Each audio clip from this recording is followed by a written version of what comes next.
Think about the last time you walked out of a forest into a meadow or drove a mountain road where the trees suddenly thinned on one side and opened up into a hillside of grass. There's usually a moment in that transition where the light changes and the air feels a little different, warmer, more exposed, something between two weathers happening all at once. That zone has a name in ecology.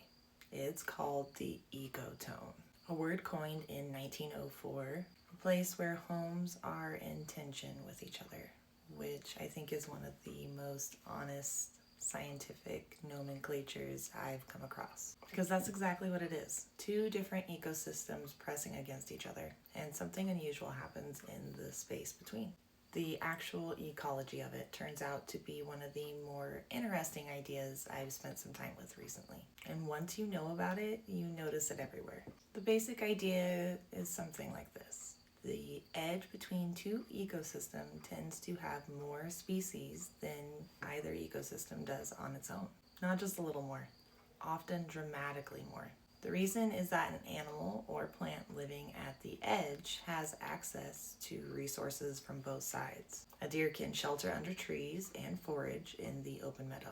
A bird that needs a dense canopy for nesting might also need open ground for finding food. At the edge, both are within reach, and then on top of the species that spill over from each side, you get a third category that lives all on its own.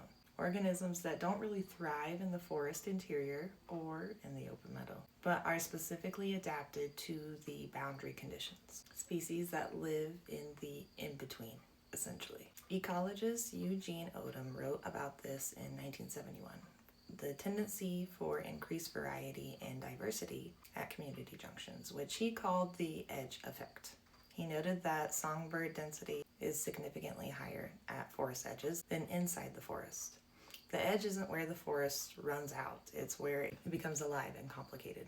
It's not just about what animals choose. The physical environment itself changes at the edge in ways that create genuinely different conditions from either side. At a forest edge, more sunlight reaches the ground. The wind is stronger, temperature fluctuates more. The soil moisture is different, and the canopy is far more open. Research from Amazon forest fragments found that microclimate effects from edges were detectable up to 100 meters into the forest interior.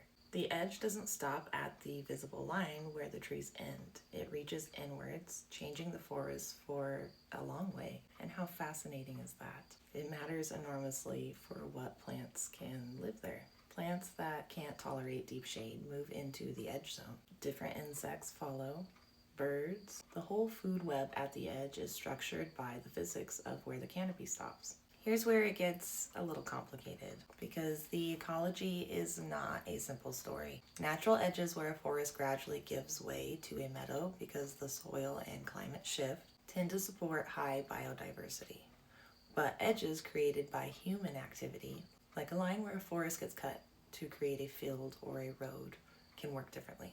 They can expose interior forest species to conditions that can't handle too much wind, and it reduces the biodiversity of species that need deep interior habitat. 3/4 of the world's remaining forests are now within a kilometer of an edge. That's almost entirely because of fragmentation, not because of natural transition. So the edge effect is real, but it depends enormously on how the edge came to be. Natural tensions between ecosystems produce richness.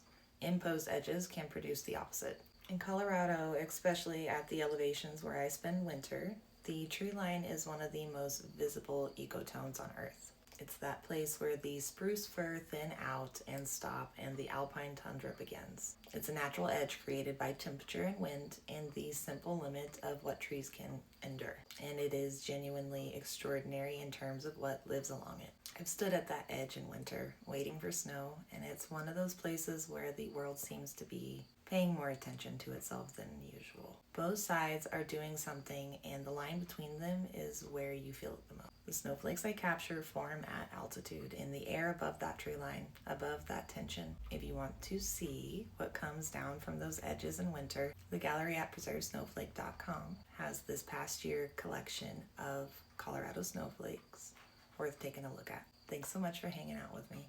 I'll catch you next time.